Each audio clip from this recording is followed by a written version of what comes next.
नया फ्रेश दिमाग से काम को शुरुआत करेंगे। और फिर मुझे याद आया गुलाब सिंह जडेजा, उनका तो DUCD गया था, मेरा तो सिर्फ UCD गया था।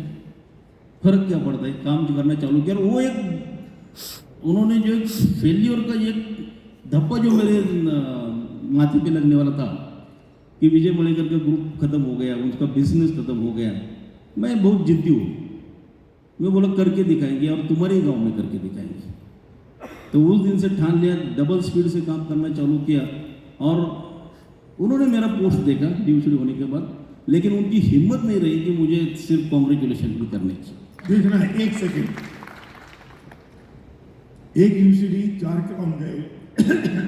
एक रास्ता ही हो सकता था कि आके रोते अपना इनके पास, अब मैं क्या करूं, मैं क्या करूं। अपनी स्पीड जो थी वो और डाउन डाउन डाउन डाउन कर देते और खत्म हो जाते। और विनिंग फार्मूला पकड़ के रखते झुंझुना कि मेरे तो वो एक UCD 4 राउंड चले गए, मैं क्या करूं, मैं तो बहुत अच्छा कर लेता, मैं अच्छा कर लेता। मैं जो सुबह कह रहा था चैलेंजेस हो, आपकी स्पीड आई होनी चाहिए, आपकी स्पीड बढ़ जानी चाहिए। इनने राइट ट्रैक पकड़ा कि अगर वो चले गए तो मुझे उनको दिखाना है और पूरे हिंदुस्तान को दिखाना है। आज ये कहानी बन गई, ये आप सुन रहे हैं कहानी। अगर ये दूसरे गलत रास्ते पे जाते तो आप और मैं कहानी सुनते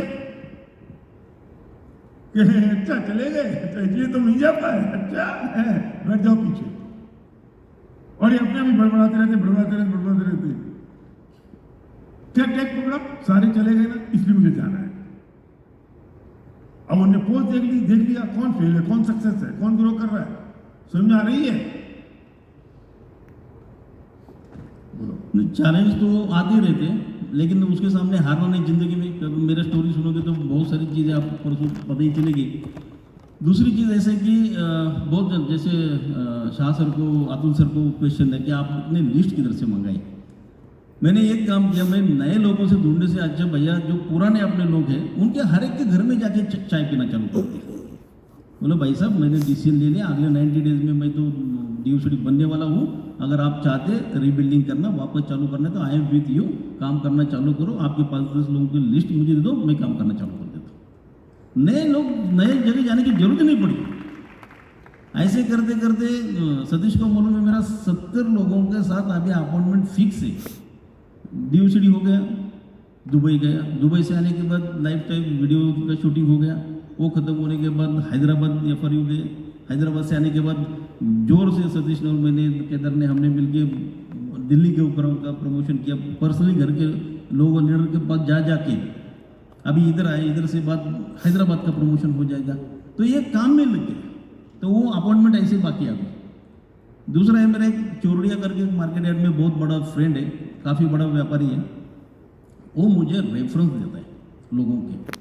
उसको बिजनेस तो करना ही नहीं, उसका लाखों का इनकम रोज है, लेकिन उसने देखा ईमानदारी। आपने बोला सर ये काम करो, इसके पास जाओ, उसको मिलो। मैं उसके एक एक कहने पे भैया 300 किलोमीटर ड्राइव करके गया है, उसका विश्वास मैंने नहीं तोड़ा। तो बोलते हैं ये बंदे के पास अच्छा क्वालिटी का फूड सप्लीमेंट है, ये इसको आपको रिजल्ट अच्छा आएगा, ये खेती में रिजल्ट आएगा। एक गुड़ का व्यापारी परसों मुझे मिला मार्केट में, उसको तो बिजनेस करना नहीं है, लेकिन उसने 750 फार्मर्स की लिस्ट मुझे दे दी। उनमें से 10-12 लोगों को मैं मिल चुका हूँ। आप 8 लेवल बाहर रहोगे ना तो लोग टपकना शुरू हो जाएंगे ऐसे।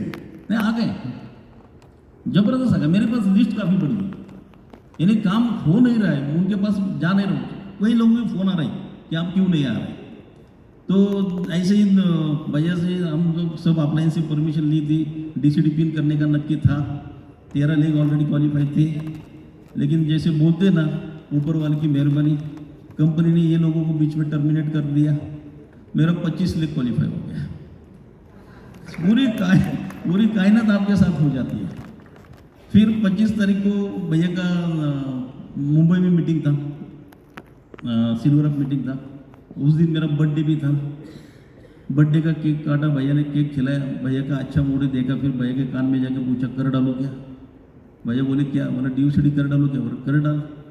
चौथे दिन DUCD कंप्लीट कर दिया। तो वॉल्यूम था, बहुत सारा काम किया था, 3 महीने में जबरदस्त काम किया था, उसका कोई प्रॉब्लम ही नहीं था। दूसरी चीज़ है, मीटिंग कभी कौन सी मिस नहीं की, एक भी मीटिंग मिस नहीं की। मेरा रिकॉर्ड है, लास्ट ईयर से हम 3 FRU अटेंड कर रहे हैं, और ऐसे अकेले नहीं। ग्रुप के साथ अटेंड कर रहे हैं। गो ग्राउंड पूना में होने वाला था, मालूम था, फिर भी केदार ने और मैंने डिसीजन लिया कि चलो दिल्ली जाके देखते कि दिल्ली में कुछ खास है, दिल्ली में कुछ डिसीजन होते। आज हमारा ग्रुप का सतीश का डिसीजन हो गया दिल्ली में आके, जो हैदराबाद में नहीं आज हो हुआ गया, है। हैदराबाद में नहीं हुआ। तो दिल्ली मेरे लिए लकी है, मैं दिल्ली आके गया। और दिल्ली तुम अगर दिल्ली नहीं आते तो तुम पुणे तो अटेंड कर ही नहीं पाए थे। बिल्कुल नहीं होगा, बिल्कुल नहीं हो पाता।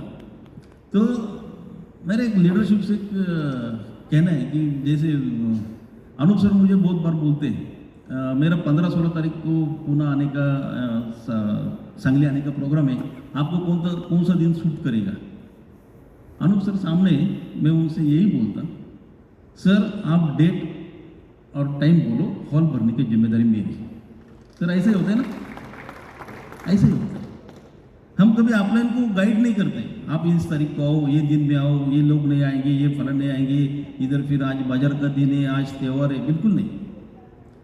उसी में रियली चैलेंज उसी में है कि आपका ऑफलाइन बोले मैं तेरे शहर में आ रहा हूँ, ये तारीख को आ रहा हूँ, इतने बजे आ रहा हूँ, आगे का तू देख। हमने 400 लोग उनके सामने बिठाए, ये भी हमारे